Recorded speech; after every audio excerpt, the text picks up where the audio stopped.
Olá, seja bem-vindo ao Pode Ser Pauta. Eu sou Cris Moraes e esse é um espaço de entrevista que vai desvendar a comunicação e assessoria de imprensa. Estamos na primeira temporada e com vários conteúdos e pessoas convidadas especiais. Se você ainda não viu, aproveita para conferir na sua plataforma de áudio preferida ou então pelo nosso canal do YouTube, Cris Moraes. Hoje eu vou receber uma convidada especial, a Patrícia Maldonado, a jornalista muito conhecida que já trabalhou em vários veículos. Então vamos lá, seja bem-vinda, Patrícia Maldonado, ao Pode Ser Pauta. Obrigada, amiga, por ter topado fazer online a gravação desse podcast, mas é que não podia faltar você na primeira temporada, né? Mas eu queria que fosse pessoalmente, eu confesso. Mas a gente faz do jeito que dá. E que bom que a tecnologia está aqui para isso, para ajudar a gente, né? É verdade. E assim, quando você vem para São Paulo, é sempre uma loucura tão grande, né? Que é difícil a gente conseguir marcar, né?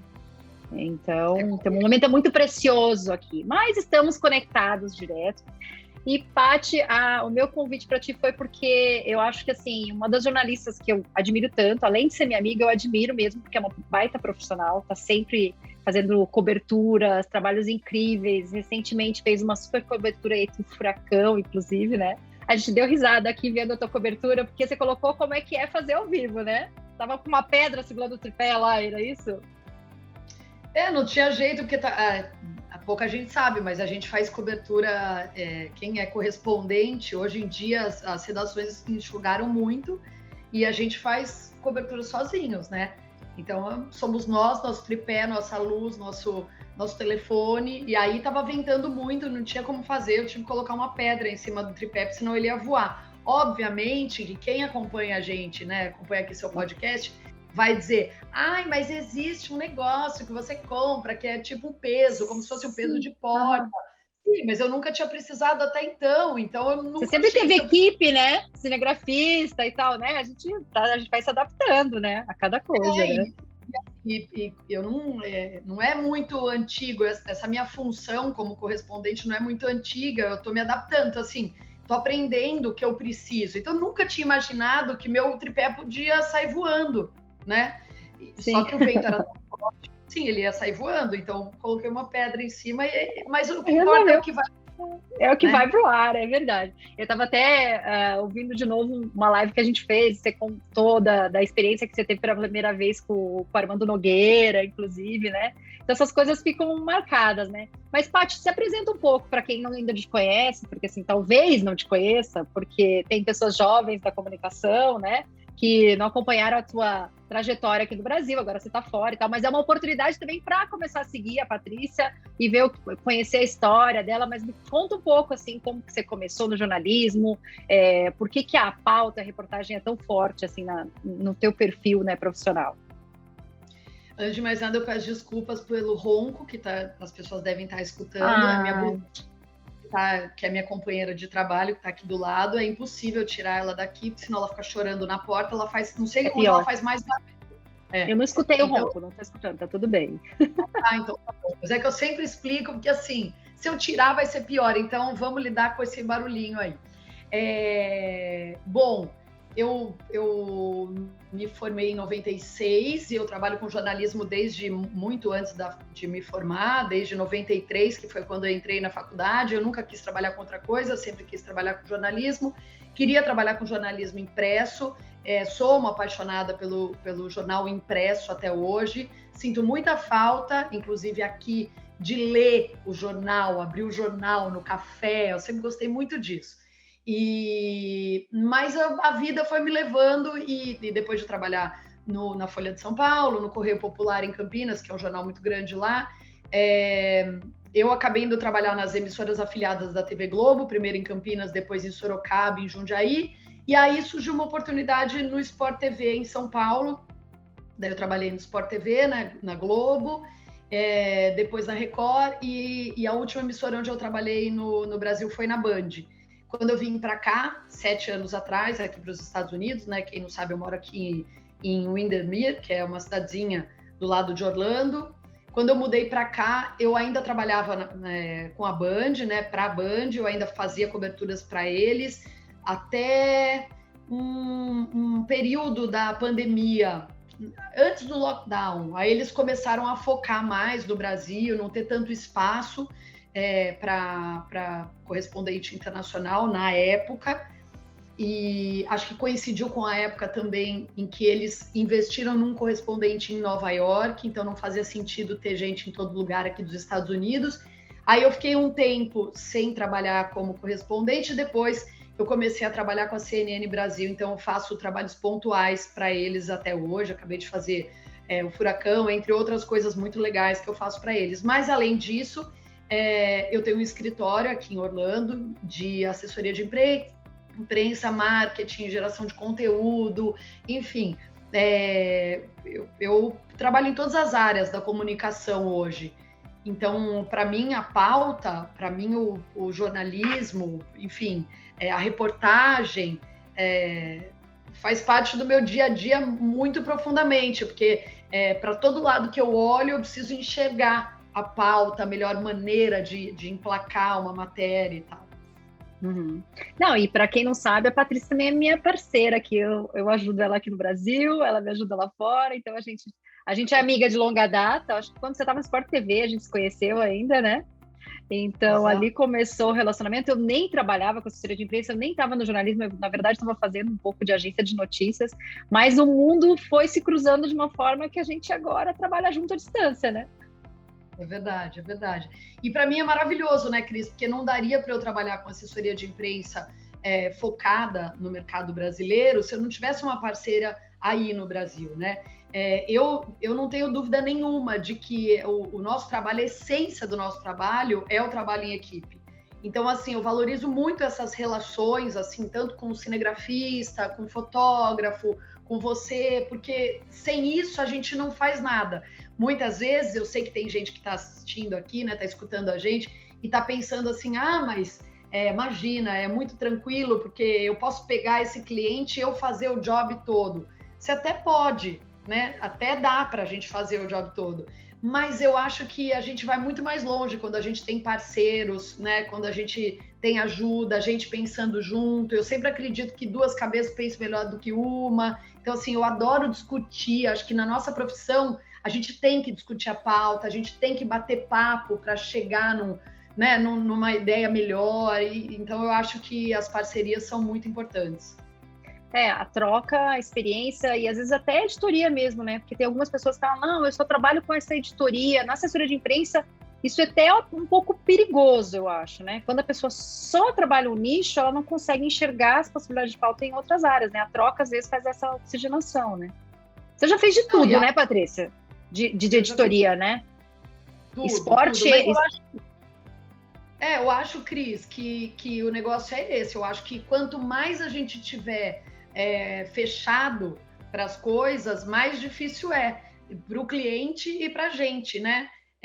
Como jornalista. Quanto mais a gente abre o nosso campo de visão mesmo, quanto mais a gente abre o nosso campo de atividade, de atuação e tal, acho que é melhor para todo mundo. Como você disse, eu já atuei no jornalismo esportivo durante muitos anos. Já no início da minha carreira, eu trabalhei com jornalismo policial, eu já trabalhei nessa área de cidades também. Enfim, eu já trabalhei em várias editorias completamente diferentes umas das outras, mas o bom disso tudo é o networking que fica, né? Eu conheço gente em muitas áreas hoje em dia, isso me abre muitas portas.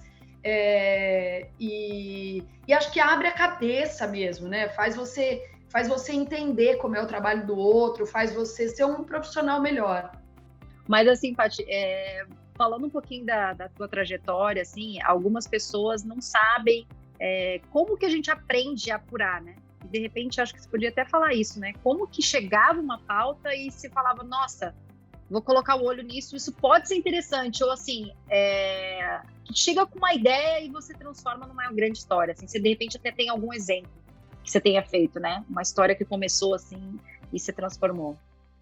Nossa, vou pensar aqui, Cris, mas eu acho que depende de que área eu estou atuando, né? Eu recebo as sugestões de pauta de uma maneira diferente. Então, por exemplo, quando eu estou na TV, né? Quando eu estou atuando para a CNN, por exemplo, eu preciso analisar a pauta de diversos ângulos. Eu preciso ver se tem imagem suficiente para isso. Não adianta ser uma história maravilhosa se não tem ninguém para contar, se não tem nada para mostrar. Então eu preciso analisar isso. Isso é bom para mim quando eu estou do outro lado da história, porque eu já penso isso. Quando eu vou vender uma pauta para um jornalista, quando eu estou trabalhando como assessora de imprensa, e aí eu vou vender uma pauta para um jornalista de TV, eu já penso nesse todo, né? Não penso só na história. Ah, olha que história legal que eu tenho.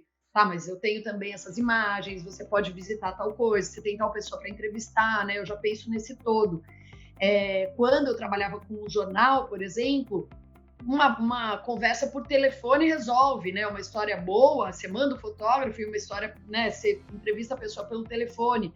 Nesse sentido é mais fácil, mas em compensação, às vezes a quantidade de e-mails que um jornalista de jornal recebe, justamente por essa facilidade, é tão gigantesco que você, eu estou falando, estando do outro lado, né? Que você precisa ser muito genial para conseguir emplacar.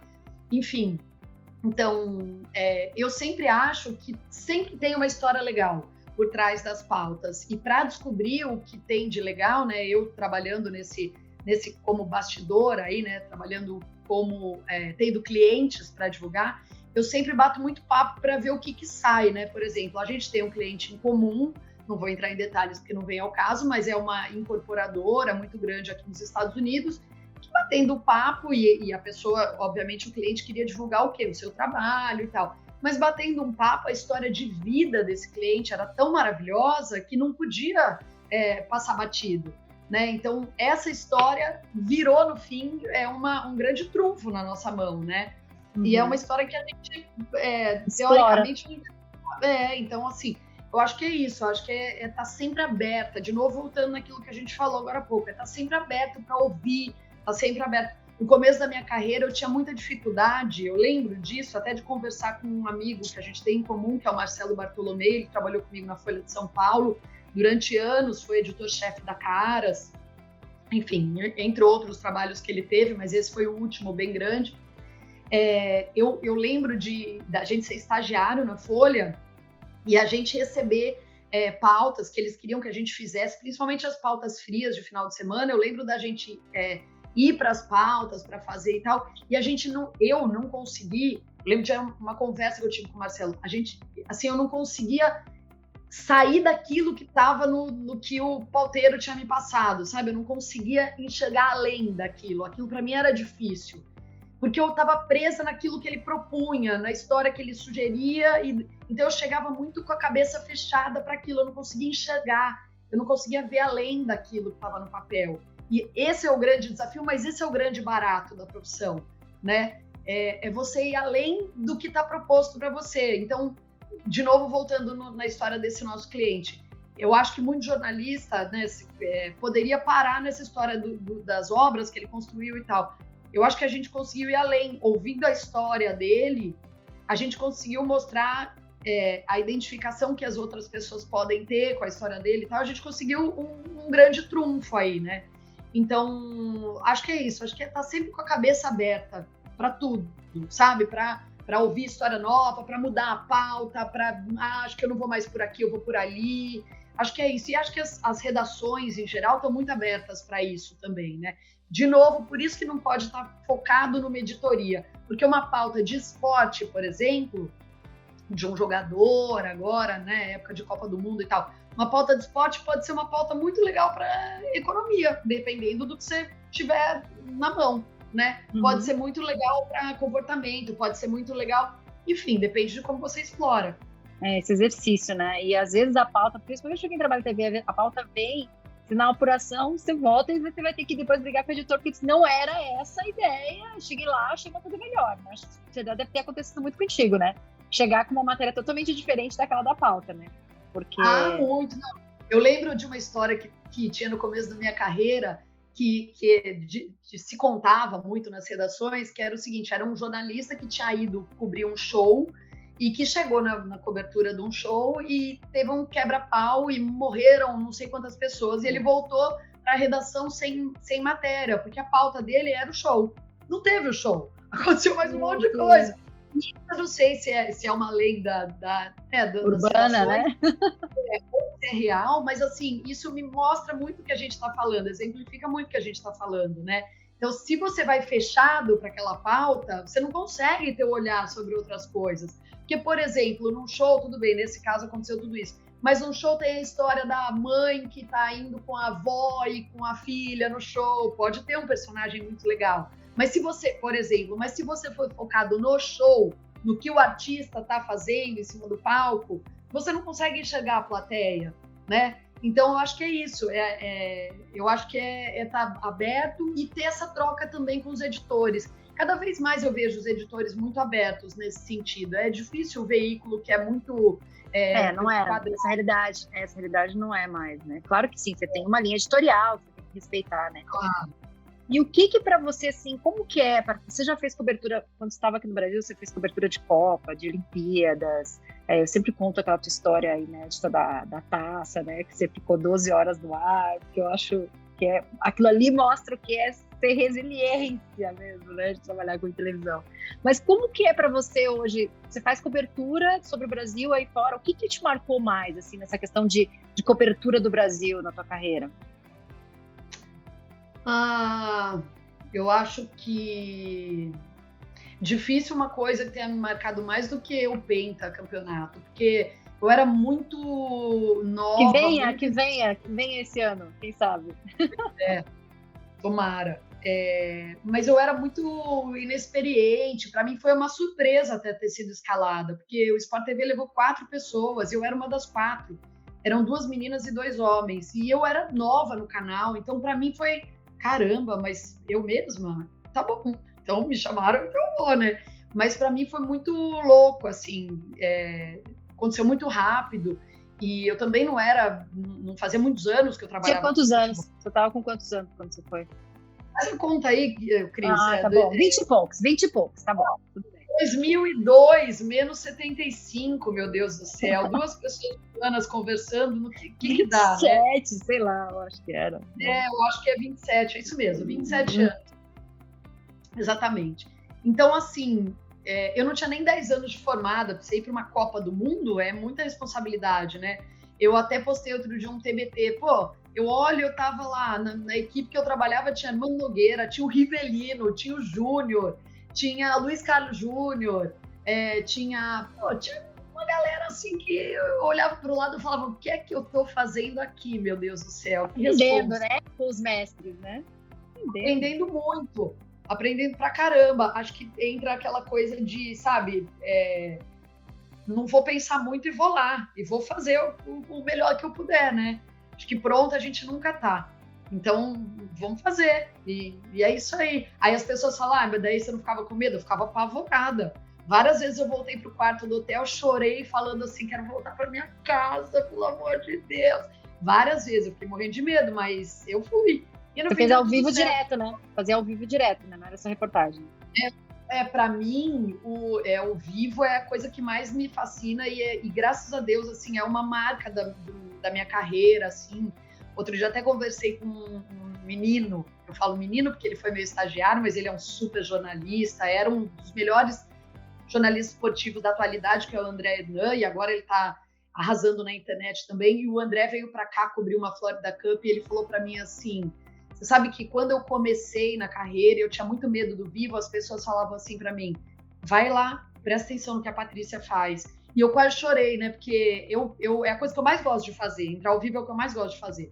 Eu fico muito à vontade, eu me sinto muito conversando com as pessoas, e que bom que isso é valorizado, né? Porque às vezes a gente sabe fazer um negócio, gosta de fazer, mas não tem esse retorno, então eu tenho esse retorno, eu gosto muito. Na Copa de 2002, eu fazia muita matéria também, principalmente das diferenças culturais e tal, né? Porque a gente chegou muito tempo antes da Copa, a gente chegou, sei lá, quase um mês antes, então a gente teve que fazer muito esse pré, né? O pré-evento. E, então, além da gente mostrar onde o Brasil ia treinar, onde o Brasil ia jogar, essas coisas, a gente mostrava também essa diferença cultural. Assim foi na Alemanha, em outros lugares, mas lá, obviamente, a diferença cultural é muito grande. E eu gostava muito de fazer essas reportagens, mas para mim o mais legal são essas longas jornadas ao vivo. Então, eu adorava que acabava o treino da seleção, eu assistia o treino inteiro e acabava o treino, como a gente tinha os direitos, entrava um programa de um debate, e aí era o tempo inteiro, eu ficava no ar 3 horas. batendo papo com os apresentadores no estúdio. E é uma coisa que eu gosto muito de fazer, tanto que me colocaram naquela roubada lá que era a passagem da era tocha, não era tocha, né? Tocha da tocha. Eu fiquei 12 horas falando, né? Mas isso me deu uma cancha, assim, que hoje em dia eu faço Carnaval de Salvador, por exemplo, né? O último que eu fiz foi em 2019. E, Carnaval de Salvador eu fico no ar muitas vezes das 6 da tarde às 4 da manhã. Então você tem que ter muito você consegue, tá? Eu não sei como você consegue. Não, mas uma das poucas adrenalina, né? Adrenalina, né? Adrenalina ali. Eu acho que sei lá, é muita cara de pau, minha mãe diria, né? Saudade de Dona Flor, hein? É isso, fazer o quê? Mas ela tá aí olhando tudo. É verdade, verdade. E Carnaval, quem sabe ano que vem? De novo. Eu tô com esse plano aí, vamos ver, né? Tô querendo voltar. Eu gosto de dar uma quebrada assim no meu ano, me traz uma energia, me traz uma satisfação muito grande, me traz muito cansaço, muita gripe também, muita queda de imunidade. Nossa Senhora, tá. É uma maratona, né? Depois que passa, você cai, não tem como, né?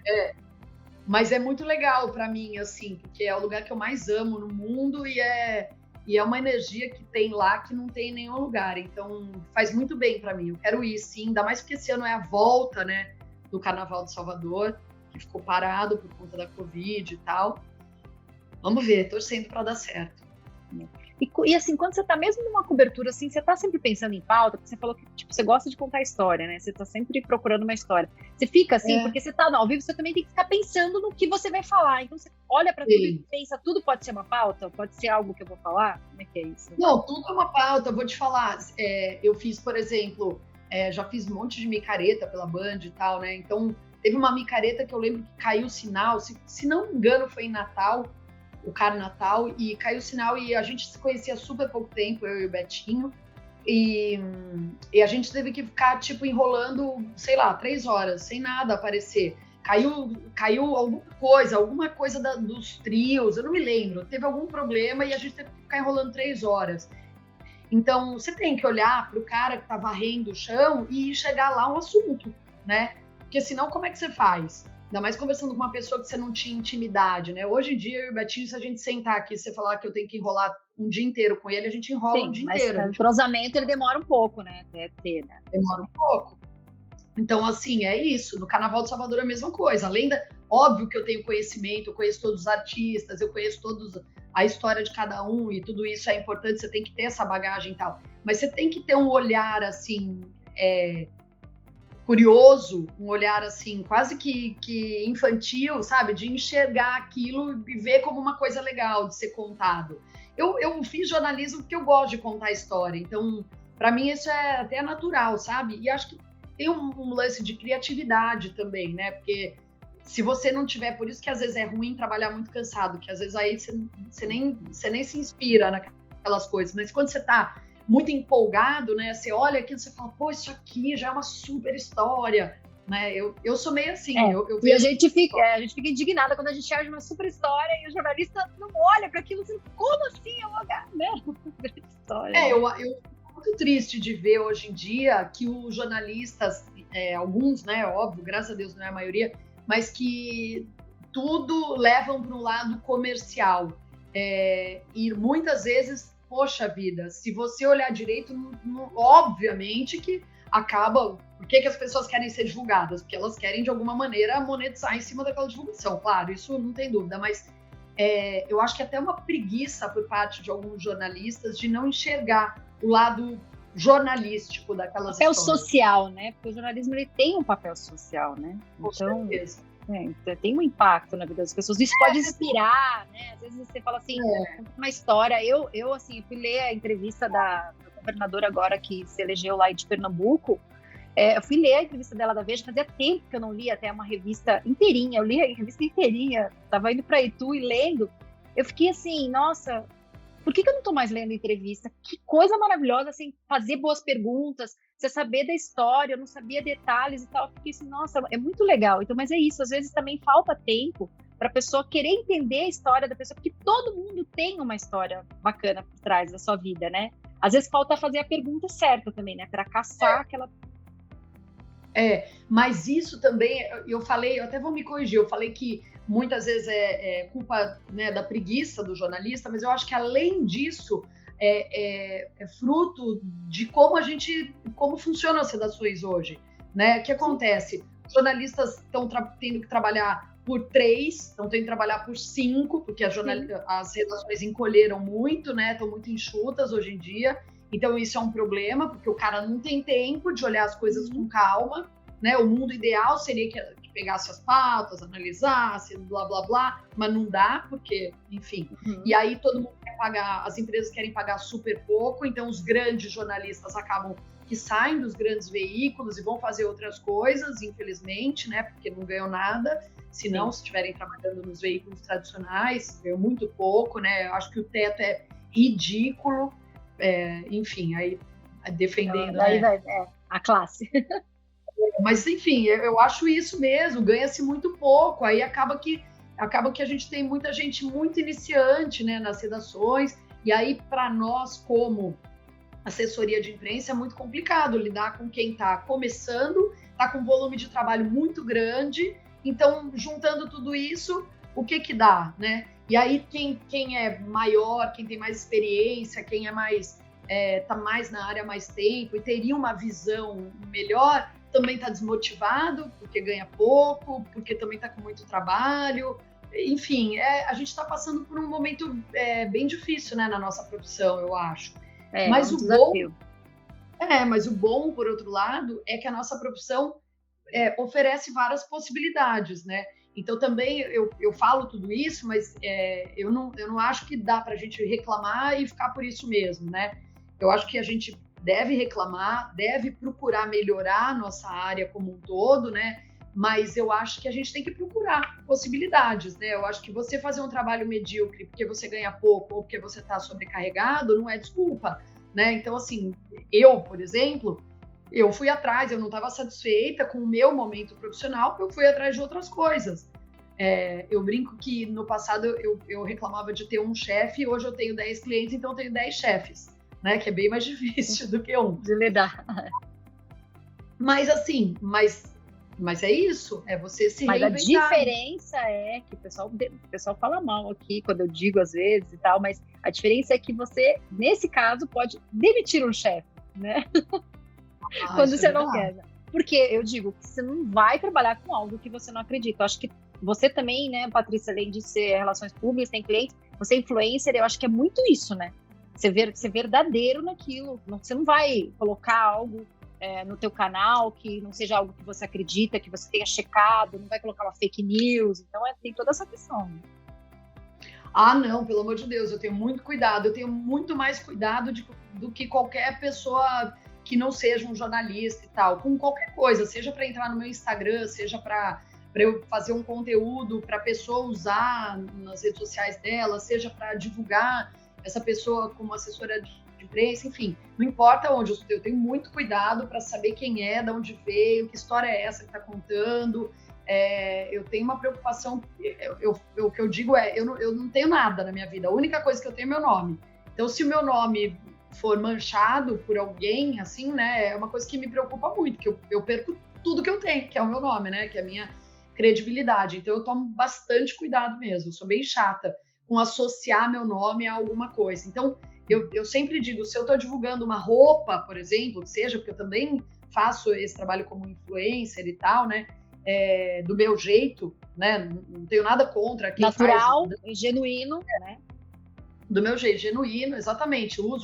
Então eu uso o que eu mostro o que eu uso, de fato, né? Eu não vou postar uma roupa que não tem nada a ver comigo ou que tem algum tipo de trabalho esquisito por trás, né? Eu sempre vou atrás de tudo para que seja o mais verdadeiro possível.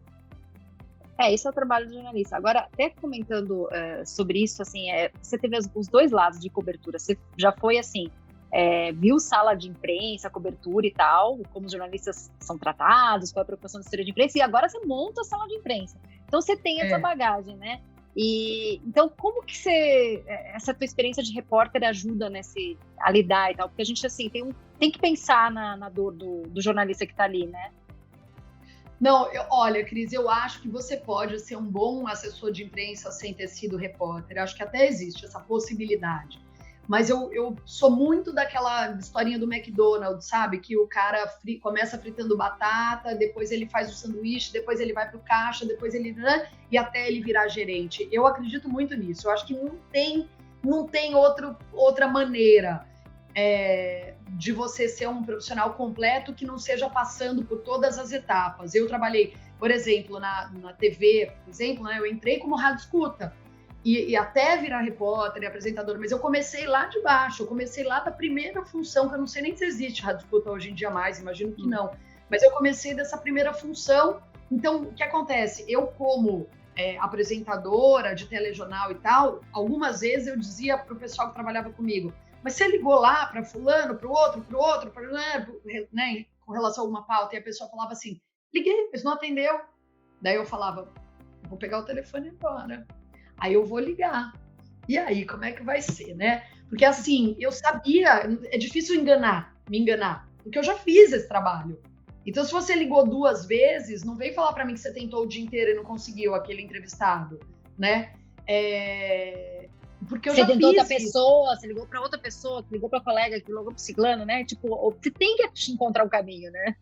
Exatamente, entendeu? E como eu já fiz isso, para mim é fácil identificar o que está rolando ou até ajudar. Porque às vezes eu estou falando aqui de gente que está, né, querendo dar um golpe, né, querendo dar um truque, mas muitas vezes está difícil mesmo. Também a pessoa às vezes não tem tanto contato. Então, para mim, eu gosto que chegue para mim nesse caso e diga: ô Patrícia, eu não estou conseguindo falar com tal pessoa que você sugeriu que a gente entrevistasse. Se tem algum outro contato para a gente chegar nessa pessoa, então eu gosto de ajudar também, porque eu já fiz isso, né? Então eu gosto. Com relação... Então, acho que assim, eu sou o que eu sou pelo que eu passei já, né? Por tudo que eu já tive de experiência. Com relação à sala de imprensa que você falou, né? Já frequentei muito a sala de imprensa de grandes eventos, então Brasil Open de tênis, Copa do Mundo, Olimpíada, Pan-Americano, enfim, Superliga de vôlei, tudo que você puder imaginar. E hoje em dia sou eu a responsável por receber a imprensa brasileira, sou a head de comunicação da Florida Cup, né? Já faz bastante tempo, desde 2000, eu cheguei aqui em 2015, comecei em 2017 com eles, né? Então, faz bastante tempo que eu já faço isso. E para mim é muito confortável dizer o que os jornalistas precisam, o que está certo, o que ajuda, o que não faz o menor sentido, o que não vamos perder tempo com isso, nem dinheiro, nem energia, nem nada, porque isso aqui não serve para nada. Então, assim, porque eu sei, eu já tive muito do outro lado. Então, eu sei que quando o cara está ao vivo, ele precisa ir antes, ele precisa ter um espaço para ele entrar, ele precisa disso, ele precisa de ajuda, ele sabe, principalmente num evento internacional, muita gente vem para cá, só o repórter e o cinegrafista, então ele não tem uma ajuda para iluminar, ele não tem uma pessoa para... O repórter está lá parado, está ao vivo, ele não tem como sair daquela situação. Então eu ajudo para caramba, eu levo informação para essa pessoa, eu faço tudo que eu sei, né? Eu já passei por isso. Então, eu não tenho dúvida nenhuma de que o profissional que eu sou hoje é graças a todo esse processinho aí que o McDonald's, não sei se faz, mas é uma historinha que a gente sempre ouviu falar, né? De que o McDonald's você começa de baixo até subir. Eu acho que isso é o que faz o grande profissional, é essa escadinha. E a gente fala de uma experiência grande, uma sala de imprensa, claro que eu também, tipo, coordenei uma sala de imprensa que eu nunca imaginei, quando teve internação aqui presidencial e tal, a gente nunca passou, só que eu nunca tinha feito isso, tinha feito sala de imprensa de eventos, mas eu acho que não muda a dimensão, né? Eu acho que as boas práticas de entender essa necessidade de jornalista do outro lado é para quem atende qualquer marca, qualquer trabalho de imprensa, né?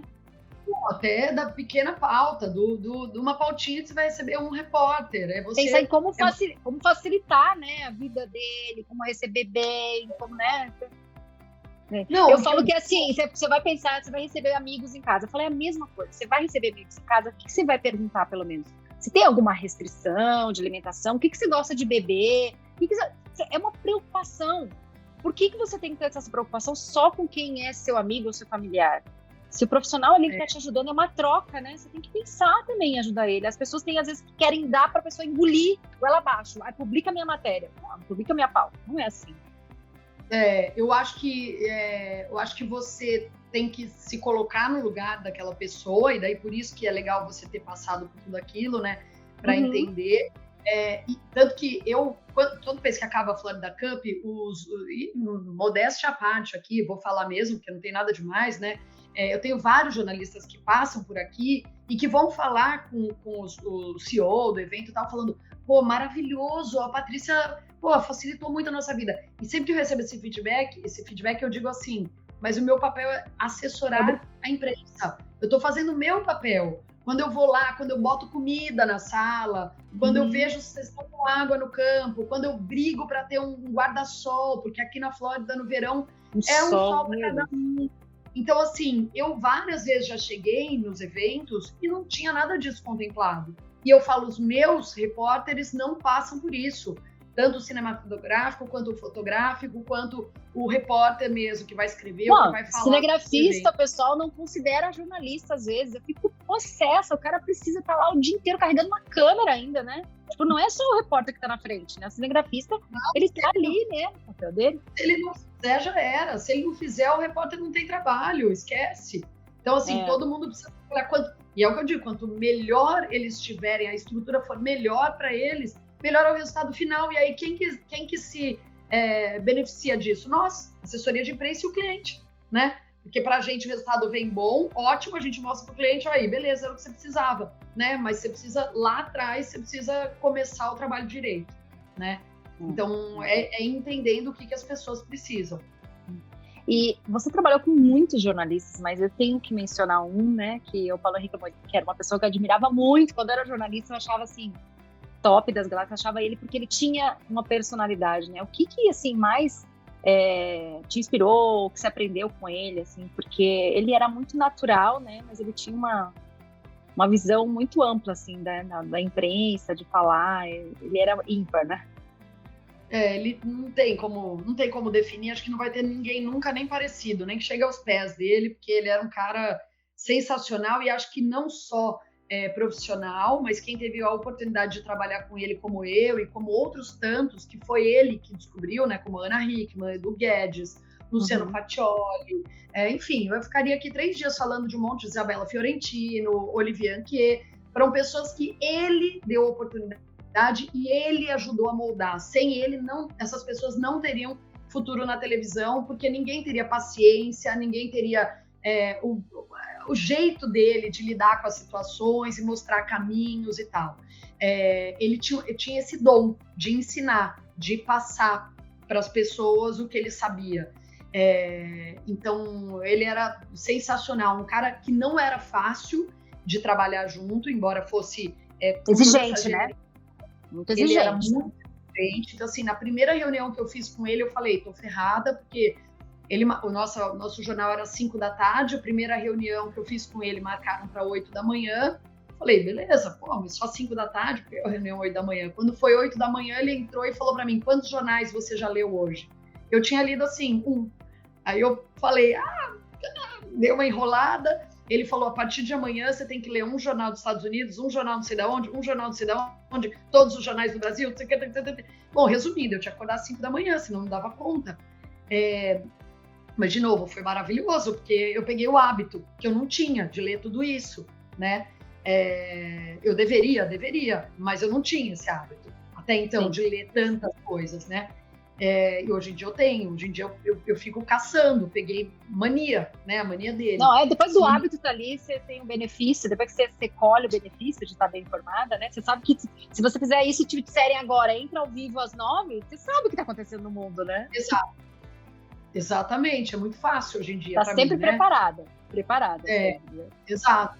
Mas eu acho que o Paulo, além disso tudo, né, dessa generosidade, dessa exigência para as pessoas que trabalhavam com ele, né, que ele tinha mesmo, e um olhar do todo que ele conseguia ter. Então, ele se preocupava com o meu cabelo, ele se preocupava com a minha roupa, ele dava palpite em tudo isso, porque ele se preocupava com o todo.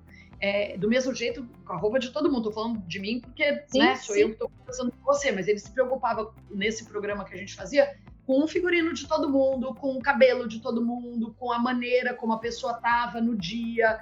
Então, assim, ele me pegou em algumas situações pessoais e tal, e me deu broncas, do tipo assim, melhor agora essa cara, porque você vai entrar no ar e eu quero você feliz, Plena. porque a gente... Sabe? Então, assim, ele se preocupava. Se fosse outro, eu falaria, Dani, a hora que entrar no ar, ela melhora. Deixa ela se ferrar, né? Deixa ela se ferrar, né? Exato, mas ele não, ele tinha essa preocupação com o todo. E, além disso, sei lá, essa espontaneidade que ele tinha, sabe? Essa facilidade que ele tinha de se comunicar com a câmera e tal. Isso eu peguei dele. Como é que a gente fala? Isso eu peguei... eu quero falar uma coisa de química, tá vendo? Ó humanas, como é que funciona. Não funciona. Não. Por asma, como é que a gente fala? Por osmose. É isso que eu queria dizer, exatamente.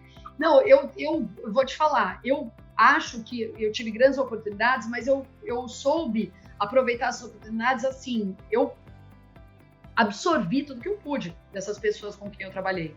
Então, eu trabalhei com o Paulo, o que ele tinha de melhor era essa facilidade da comunicação, espontaneidade, dava risada mesmo, dava gargalhada no ar e tal. Numa época, hoje em dia tudo bem, mas naquela época não era assim. Naquela época era fora da curva, era totalmente fora da curva, né? Não era... Não, pra você ter uma ideia, não podia usar manga curta. Jornalista não podia usar manga curta, era blazer, ponto final. Não tinha escolha. Outra coisa, não podia rir, chorar, né, se emocionar, comentar, dar sua opinião, não podia nada disso. Depois a gente viu esses dias o repórter lá na Europa com o filho o filho estava no carrinho e ele pegou no colo o filho e tal. Gente, isso nunca teria visto lá, né? Abaixo de 2000, vamos dizer assim. Mas ao mesmo tempo, você vê, isso não, mas ao mesmo tempo o Paulo Henrique já tinha essa visão, em 2006, ele já tinha essa visão. Frente do seu tempo. Eu tenho vídeos que ele fez a repórter, eu contava para ele coisas, por exemplo, Paulo, você não acredita, minha avó de 90 anos faz ginástica num grupo de só senhoras dessa idade, e elas dão cambalhota. Gravou uma matéria maravilhosa, ele inventou uma repórter da terceira idade para fazer matéria entendeu? E a repórter da terceira idade entrevistava a minha avó, e a minha avó entrou ao vivo comigo. Entendeu? Coisas assim, ele não aceitava qualquer tipo de rótulo, de que é assim porque sempre foi assim, sabe? Ele quebrava qualquer tipo de protocolo, no ar mesmo, ele levava cobra no meio do programa, soltava cobra no estúdio, coisa assim. Marcelo Rezende, que entrava logo depois da gente, ficava pé da vida, porque ele levava uma vaca no estúdio, ele levava o Olivier, uma vez queimou alguma coisa no forno, e ele ficava pé da vida, porque ele entrava depois do estúdio, o estúdio estava com cheiro da vaca, da comida. Mas o Paulo achava divertidíssimo isso, que hoje, de novo, é ok, mas na época não era, né? Na época o jornalista era muito, muito careta. E o Paulo, né? Eu brincava, sempre fui espontânea e tal, mas quando eu estava sentada na bancada, eu era o que eu tinha aprendido até então, né? Eu tinha aprendido até então essa dureza, essa forma, que todo mundo era igual, né? E aí ele falou, escuta, eu não quero essa apresentadora, eu quero aquela que senta na redação, que joga papel no repórter, que dá risada alta e tal. E eu fui aos poucos me soltando, e eu colho até hoje isso, porque é muito mais difícil você ser quem você não é, né? Você ser quem você é fácil. Hoje em dia, quando eu entro num link, quando eu estou numa cobertura, eu sou o que eu sou, então se eu tiver que rir, eu vou rir, se eu me emocionar, eu vou chorar, e qualquer coisa desse tipo, fora da curva. Vai xingar também vai xingar, né? A gente, às vezes, com um pouquinho mais de educação no ar, né? No ar, né? Brincadeira. Fora do ar um pouco menos, mas no ar um pouquinho mais de educação. Ai, meu Deus. E, Paty, é bom demais conversar contigo. Eu sei da tua história, então eu fico perguntando coisas assim, porque me marcou também. Eu acompanhei várias histórias tuas, mas assim, a gente tem um quadro aqui que eu faço, que é o Café com Boas Notícias aí, que às vezes eu comemoro alguma coisa, falo e tal. E daí a gente trouxe o quadro do podcast, que não pode faltar, né? Então eu queria te perguntar assim, se você fosse ter um Café com Boas Notícias, assim, que pauta ou que reportagem, notícia que você gostaria de anunciar ou transmitir, assim? Qual seria essa manchete ou essa pauta? Alguma cobertura? Né? como repórter? E que eu gostaria de anunciar hoje, Anunciar. eu vou sair do campo político por razões óbvias. Sim, óbvias, lógico. Me comprometer e nem nada disso, e não é me comprometer com a minha opinião, porque a minha opinião é minha, ninguém tem nada a ver com isso, mas eu não quero rolo. Então, dor de cabeça, gente me apurrinhando, como diria minha avó. Então, eu vou para o campo esportivo. Eu gostaria de anunciar o hexacampeonato. Eu tô doida com essa Copa. Eu vou viajar na semana aqui. Vai ser na semana do Thanksgiving, que começa, né? Que o Brasil vai ser o primeiro jogo, dia 24, e a gente vai viajar. Mas na mala, eu já estou separando umas coisas que eu não posso esquecer. A gente vai para Washington e está muito frio lá. E aí eu já estou separando algumas coisas para não esquecer de colocar Preparar na mala. a cobertura. Mas eu já coloquei camisa da seleção lá, porque eu quero estar uniformizada, eu quero estar acompanhando assim todos os jogos e com camisa da sorte, essas coisas assim. Eu sou esse tipo de pessoa. Então eu adoraria anunciar o Hexa. Acho que o Brasil está precisando desse reconhecimento. O futebol que a gente tem poxa, eu sou suspeita, eu sou muito fã da seleção. Acho que a gente tem grandes nomes aí. Óbvio que eu tenho críticas também por acompanhar e entender do assunto. Óbvio que tem um ou outro que eu não escalaria. Óbvio que eu levaria um que não foi também. Enfim, ficaria aqui 3 dias falando sobre isso. Mas eu torço pela seleção. É um trabalho hercúleo o que eles fazem. Não é brincadeira, não. Então, eu já vi tudo isso de perto. Então, torço muito para que eles tenham sucesso. Quem sabe. Vamos esperar, hein, Patrícia, para se transmitir essa notícia aí. Direto de Washington. Não, você vai estar em Orlando já na volta, né? Quem ficar na final, você vai estar de volta. Eu não vou estar trabalhando nessa Copa do Mundo, né? A não ser se acontecer alguma coisa por aqui, mas eu não vou pro Catar nem nada. Mas vou estar de olho, né? De repente acontece uma grande festa aqui, quem sabe eu não entro ao vivo daqui dos Estados Unidos para mostrar. Está sempre preparado. Tudo pode ser pauta. Tudo pode ser pauta, com certeza. Ai, Paty, muito, muito obrigada por ter topado participar comigo aí no podcast, nessa primeira temporada. E vamos acompanhar muitas histórias tuas aí, porque a gente sabe que uma hora, quem sabe, também não volta pro Brasil, a gente fica esperando, né? Quem sabe, né? O futuro a Deus pertence. Obrigada a você pelo convite sempre, Cris. Paty, e para te acompanhar pelo Insta, né? Para te acompanhar, seguir nos canais. Né? @Patrícia Maldonado, mas eu tô com 2 coisas que eu tô, assim, me esforçando para fazer acontecer. Uma delas é o meu LinkedIn. Eu tô apaixonada por essa ferramenta. Eu vejo as atualizações, tem sido muito bacanas, umas fotos incríveis, Paty. E sabe o que? Eu tinha abandonado o LinkedIn, que eu achei que tava uma palhaçada um tempo atrás, que eu sempre achei que o LinkedIn era uma ótima ferramenta, mas estava virando o Instagram. Eu falei, não tem nada a ver com a importância desse perfil, não é essa, né? A finalidade dele não é essa, enfim, abandonei. Mas ultimamente eu tenho curtido muito, tenho aprendido um monte de coisa lá, então eu tô bem presente no LinkedIn e vamos ver, eu tô com planos aí, tô na fase de captação de recursos para o meu podcast começar em janeiro de 2023, que na verdade é uma evolução do meu blog, Família Muda né? Tudo. Família Muda Tudo, que tá lá também, que também tem atualização, né? Que conta um pouco da história, por que você foi para os Estados Unidos, né?